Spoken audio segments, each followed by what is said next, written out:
Welcome to the bold analysis, ladies and gentlemen. I said yesterday, and I will not tire to repeat, I don't trust William Samoei Ruto. And trust William Ruto at your own risk, because he is a political wheel dealer. I agree that it was logical for him to climb down, or rather to blink first. But technically, there is something that he wanted to do. Actually, he wanted to show that the person that is taking the lead. Today, and just before yesterday, a citizen journalist asked this question. That was a very important question, questioning the way the bipartisan approach that is being proposed in Parliament is going to work, or effectively it is going to reach a solution, putting in mind that UDA is bragging of a huge majority. But William Ruto said that in this context, it is only the reason that will reign, but not the numbers. And I want to tell you why I don't trust it. Today, William Ruto, the photo you're seeing here is the William President Ruto meeting with the parliamentary leadership. The majority leader in the National Assembly, that was Kimani Ichun'gwa. The deputy majority leader in the Senate, Senator Tabitha Karanja, the Nakuru senator. Arun Cheriot was supposed to be there and is not there. And in that meeting, he actually exclusively met with the UDA leadership. So, someone just tipped me and was asking me, Kevin, what's your thought about this? If we are speaking about a bipartisan approach, but today you are meeting with your team and to whip them probably what you want. The photos also have to be shared for them to be seen as he's doing it. So at the same time, there is the Raila Odinga team, the minority wing. That is Opiyo Wandayi and the Stewart Manzaya. But I've just realized that the cases that were facing them have also been dropped. Of the cases of participating in unlawful assembly, they were arrested and they were actually arrested at parliamentary leadership. They have also been dropped. And someone asked me, Kevin, do you believe that Parliament is going to address the reducible minimums? Do you think the parliamentary way is going to work? Now, I have exclusively confirmed that Azimio leadership deliberately skipped that meeting. Yes. But there's a push for them to be called. And this is because the wheel dealer, William Ruto, wants to portray himself as he is the man that is running the show. And technically, would actually want to portray a situation, rather, to sideline the Raila Odinga team in the grounds that this is not a discussion between him and Raila, but this is something that ought to be in Parliament. I don't support. I honestly don't support. I know someone is asking me, Kevin, I am a very strong crusade of handshake. Look at what happened, Uhuru and Raila. It was honest. And actually it was that bit of that ceasefire. Look at what different headliners are speaking.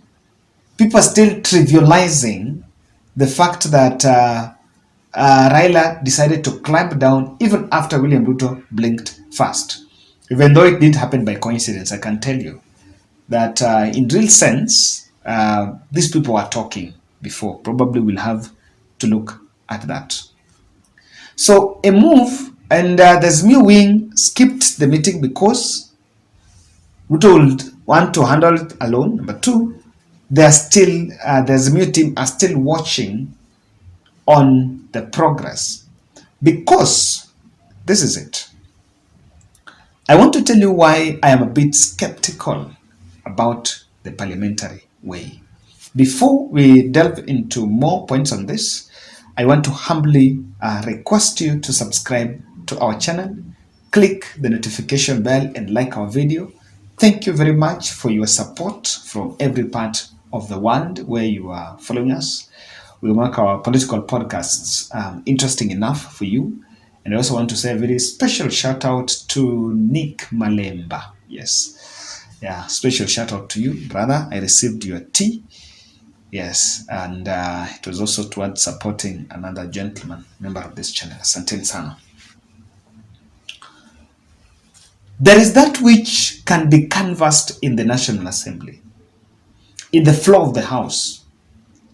And that which can be canvassed in the floor of House probably is the issue about the IBC. And that's what he has called the Assembly to be about. If you look at the operation, the standing orders of the National Assembly, is that they're simply trying to generate a bill. That bipartisan committee would probably generate a bill. And some committee that will carry both, maybe IBC Amendment Committee or something, will come up, and the same thing would actually be subjected to the process of it, the process through which a bill passes for it to become a law. Now, what we're saying here is, what President Ruto is simply saying here is that in any amendment that we're going to make, we are simply going to make to the amendment of the ABC Election Act, I think. So, it will still go through that process. And if it goes to the process of election, what happens? Number two, politically people are charged. And I don't see probably these MPs serving into that. But now, this is my point where I am telling you the parliamentary route is a big trap on Raila Odinga. Ruto hardliners Aaron Cheriot and Kimani Ichun'gwa, who are the majority leaders in both the houses of Senate and the National Assembly, some of them are feeling the prefects are shamefaced, and even at personal or at the regional level, they are not showing any signs. They are not pro. They're not accommodative. And the hardliners are the same people that are spearheading that parliamentary process. You want to tell me it's going to work?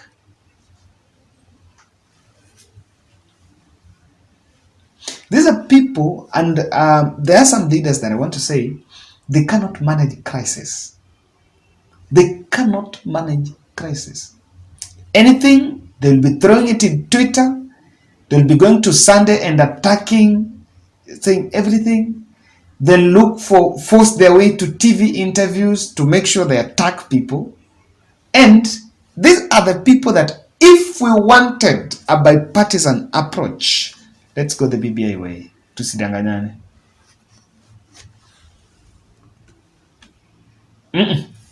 Tusidanganyane. Tusidanganyane. If you want a bipartisan approach, remember the Yusuf Haji Commission. Let's go that direction. Let's go that direction. Parliament is already skewed. The leaders are already having individual positions on these things.